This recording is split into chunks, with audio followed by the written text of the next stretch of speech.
नमस्कार and welcome you to world affairs. मैं हूं प्रशांत धवन। 25 दिसंबर आज क्रिसमस है और चाइना ने एज एक्सपेक्टेड यही काम किया है कि पूरे देश में क्रिसमस बैन कर दिया है। सरकारी डॉक्यूमेंट इनका लीक हुआ है जहां पर सरकार ने प्लान बनाया है कि किस तरीके से जो ओपन सेलिब्रेशन है क्रिसमस की ये रोकी जाएगी पूरे चाइना में। यहाँ पर आप देख पाओगे, इस पे आर्टिकल है। ये article by the way Union of Catholics Asian News का है। यहाँ पर कह रहे हैं China bans Christmas as forbidden western celebration. ये एक और आर्टिकल है। चाइना के अथॉरिटीज कह रही हैं कि क्रिसमस फेस्टिवल ऑफ शेम है, ये बाहर का फेस्टिवल है तो चाइना इसको सेलिब्रेट नहीं करेगा। ये बहुत ही अजीब बात है कि इस फेस्टिवल को लेकर भी चाइनीज कम्युनिस्ट पार्टी कह रही है कि ट्रेडिशनल चाइनीज कल्चर को फॉलो करो, बाहर के फेस्टिवल को फॉलो करने की आवश्यकता नहीं है, वेस्टर्न इन्फ्लुएंस में तुम लोग आ जाओगे। और इससे भी जरा अजीब बात यह है कि सारी दुनिया इसको लेकर बिल्कुल चुप है।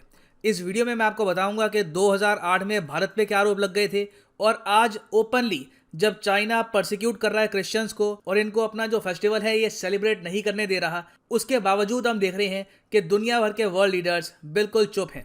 ना आगे बढ़ने से पहले आपसे एक क्वेश्चन पूछूंगा कि नुआखाई ये जो फेस्टिवल है ये प्रिडोमिनेंटली भारत के किस राज्य में सेलिब्रेट किया जाता है? ये है यहाँ पे आपकी ऑप्शन, उत्तर प्रदेश, ओडिशा, कर्नाटका या फिर पंजाब। कमेंट सेक्शन में करिए उत्तर। सही आंसर आपको मिलेगा वीडियो के एंड में। अब चाइना की आबादी आप अगर देखें तो 140 करोड़ की है। इस आबादी में से आपको रफली आप मान के चल लीजिए 2.5 से लेकर 2.6% मिलेंगे क्रिश्चियन। अब यहाँ पे आप कहेंगे कैथोलिज्म तो लिखा हुआ है 0.34। एक्चुअली देखो, क्रिश्चियंस आपको पता होगा दो सेक्ट में आपको मिलेंगे प्राइमरली। प्रोटेस्टेंट्स भी क्रिश्चियंस होते हैं, कैथोलिक भी क्रिश्चियंस होते हैं। तो ज़्यादातर प्रोटेस्टेंट क्रिश्चियंस आपको बहुत सारे मिलेंगे चाइना में। प्राइमरली जो चाइना का ईस्टर्न पार्ट है वहाँ पे आपको काफ़ी क्रिश्चियंस मिलेंगे। मगर चाइना ने ओवर द ईयर्स इस बात पे काफ़ी फोकस किया है कि जो इनके यहाँ चर्च बनेंगे उसका जो आर्किटेक्चर होगा वो कहीं से भी वेस्टर्न आर्किटेक्चर को मैच नहीं करेगा। मुझे ये बात बहुत ही इंटरेस्टिंग लगती है। जबकि आप अगर देखो तो कम्युनिस्ट पार्टी ऑफ चाइना के जो लोग हैं, शी जिनपिंग है, जो कपड़े पहनते हैं पूरे वेस्टर्न है। वहाँ पे वो लोग पुराने जो एंशंट चाइनीज जो उनके कपड़े थे वो पहन के नहीं घूमते। इंडियन पीएम जब भी बाहर निकलते हैं, ये दो देश इंडिया और पाकिस्तान, इनके पीएम जब भी बाहर निकलते हैं देश के, आपने देखा होगा जो ट्रेडिशनल हमारे कपड़े होते हैं वही पहन के निकलते हैं। मगर even though Chinese communist party ने और जगह जो वेस्टर्न आर्किटेक्चर है अपना दिया है, मगर जो प्लेसेस ऑफ वर्शिप है वहां पर फोर्सफुली ये लोग कहते हैं कि वेस्टर्न आर्किटेक्चर आपको यूज नहीं करना। जो भी चर्च आपको मिलेंगे चाइना में, एक्चुअली ज़्यादातर जो चर्च आपको मिलेंगे चाइना में वो इस तरीके के होंगे, दूर से आपको लगेगा कि ये एक चाइनीज चर्च है। ना सिर्फ चर्च, अब तो चाइना में जो मॉस्क हैं, जो मस्जिदें हैं, उनका भी आर्किटेक्चर चाइना चेंज कर रहा है। जो भी मस्जिदें थोड़ी बहुत आप कह लीजिए अरबिक दिखती है, थोड़ी सी जिनका इन्फ्लुएंस लग रहा है कि सऊदी अरेबिया से आया है, उनका आर्किटेक्चर कंप्लीटली चेंज करके वहां पर कर रहे हैं ये लोग सिग्निफिकेशन, मतलब कि चीनीकरण कर रहे हैं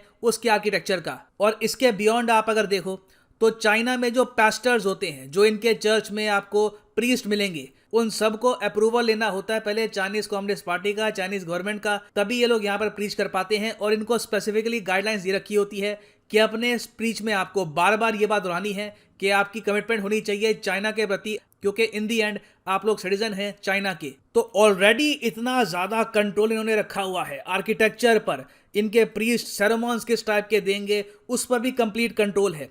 अब इसके बियॉन्ड अब चाइनीज कम्युनिस्ट पार्टी ने एक डॉक्यूमेंट रिसेंटली जारी कर दिया अपने पूरे देश में। वहाँ पर यह लिखा था कि क्रिसमस एक वेस्टर्न सेलिब्रेशन है, इसको सेलिब्रेट करने की आवश्यकता नहीं है। और ये जो लीक डॉक्यूमेंट है ये सबसे पहले रिलीज किया था बिटर विंटर ने।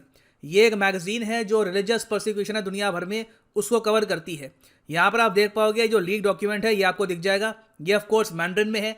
अगर आप इसकी ट्रांसलेशन देखोगे तो ट्रांसलेशन में ये लोग ये कहते हैं कि क्रिसमस या फिर होली नाइट, इसके जरिए जो वेस्टर्न कंट्रीज हैं इनके हिसाब से ये लोग चाइना में अपना कल्चर फैला रहे हैं। यंग लोग इससे अफेक्ट हो जाते हैं और उनका एक तरीके से आप कह लीजिए अट्रैक्शन जो है, अफेक्शन जो है वेस्टर्न कंट्रीज की तरफ, वो काफ़ी हद तक बढ़ जाती है, जो चाइना को डैमेज कर सकती है। उसके अलावा बहुत सारी वेस्टर्न कंपनीज भी हैं, वो काफ़ी बार इस फेस्टिवल का यूज़ करके अपनी सेल भी इंक्रीज करना चाहती है चाइना के मार्केट में। तो इसलिए इन्होंने यहाँ पर यह कहा है कि चाइना के लोग ओपनली कहीं भी क्रिसमस सेलिब्रेट नहीं करेंगे। अब यहाँ पर आप कहोगे अब इसका मतलब क्या? अगर मान लो एक आदमी क्रिश्चियन है, वो अपने घर में मोमबत्ती जलाकर कुछ प्रेयर भी नहीं कर सकता। देखिए वो अलग बात है। आई होप एटलीस्ट वहाँ पर ये लोग इतनी इंटरवेंशन नहीं करते होंगे।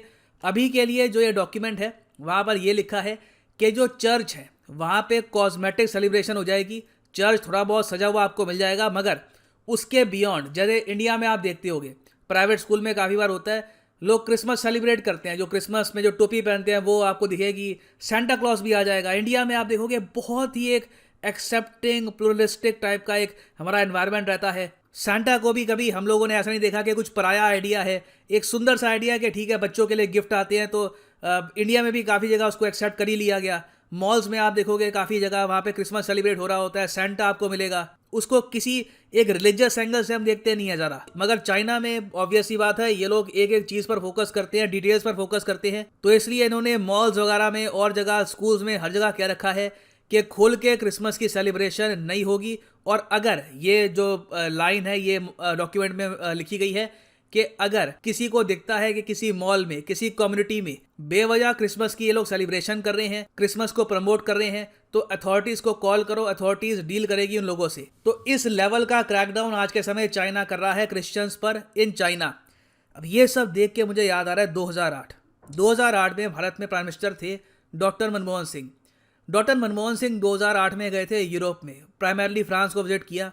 उस वक्त फ्रांस के प्रेसिडेंट थे निकोलस सार्कोजी, आज के समय इमानुएल मैक्रों हैं, उस वक्त थे निकोलस सार्कोजी। और 2006-7 में आप अगर देखो तो इंडिया में कुछ क्रिश्चियंस पे अटैक हुए थे, कुछ केसेस हुए थे ओडिशा में, कुछ और स्टेट्स में, वहाँ पर क्रिश्चियंस पे अटैक किए गए थे। अब देखो हमारे पीएम के साथ फ्रांस के प्रेसिडेंट ने ओपनली ये मुद्दा उठा लिया कि देखिए आपकी कंट्री के साथ हम ट्रेड करना चाहते हैं, वो सब अपनी जगह है, मगर क्रिश्चियंस की जो सेफ्टी है वो आपकी कंट्री में होनी चाहिए, बहुत ही इंपॉर्टेंट, क्रिश्चियंस को आप सेफ रखिए।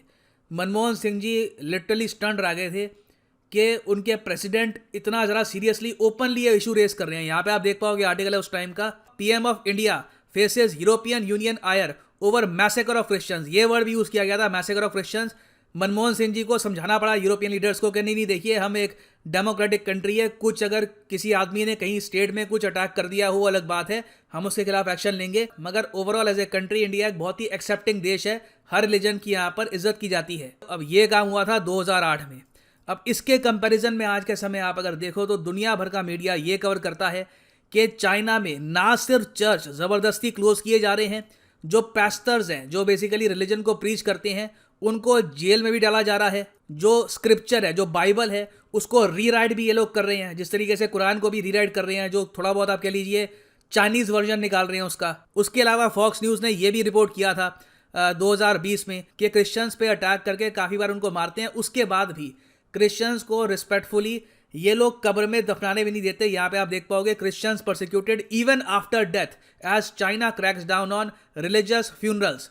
ये तो स्थिति है चाइना में। और अगेन ये बात अब आपके सामने, ये द गार्डियन, फॉक्स न्यूज़, ये जो मेन स्ट्रीम वेस्टर्न मीडिया उसको कवर कर रहा है, तब भी मैं नहीं मानता इमानुएल मैक्रों शी जिनपिंग की आंख में आंख डाल के ये कहेंगे कि आपके देश में क्रिश्चियंस पर अटैक हो रहा है, आप कुछ करिए यहाँ पर। तो ये मैं कहूँगा चाइना का दबदबा है, इनकी इकोनॉमी का दबदबा है कि ओपनली जो कुछ भी ये करना चाहें कर लेते हैं और उसका कुछ इनको नतीजा भी फेस नहीं करना पड़ता। खैर वापस आते हैं अपने क्वेश्चन पे।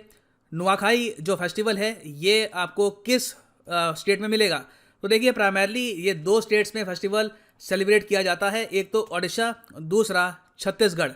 वेस्टर्न ओडिशा और सदर्न छत्तीसगढ़ में ये फेस्टिवल सेलिब्रेट किया जाता है। और डेट क्या है इस फेस्टिवल की? अगस्त से लेकर सितंबर के आसपास ये फेस्टिवल सेलिब्रेट किया जाता है, एक एग्रीकल्चरल फेस्टिवल है। और फाइनली यहाँ पर मैं ये भी ऐड कर दूं कि आप अगर यूपीएससी एग्जाम की प्रॉपर्ली प्रिपरेशन करना चाहते हैं तो कमेंट सेक्शन में जाओ, यहाँ पे आपको मिलेगा ये लिंक, इस लिंक पे करो क्लिक और यहाँ पे आप परचेज कर पाएंगे ये यूनिक कॉम्बो पैकेज, जिसके अंदर आप यूपीएससी प्रीलिम्स, मेंस, ऑप्शनल तीनों की ही तैयारी कर सकते हैं इन अ सिंगल पैकेज। सिंपली यहाँ पे आपको क्लिक करना है पिक ए प्लान पर।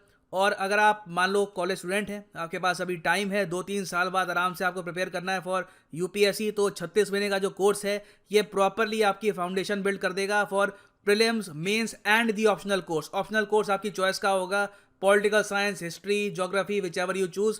तो यहाँ पर जो प्राइसेस लिखे हैं पे करने की आपको आवश्यकता नहीं है, सिंपली यहाँ पर डालिए कोड PD10 और प्राइसेस गिरने स्टार्ट हो जाएंगे। The prices will fall once you use the code PD10। So use the code and save your hard earned money. So इसी नोट के साथ ये है वीडियो का अंत। Thank you for listening and as always God bless you all.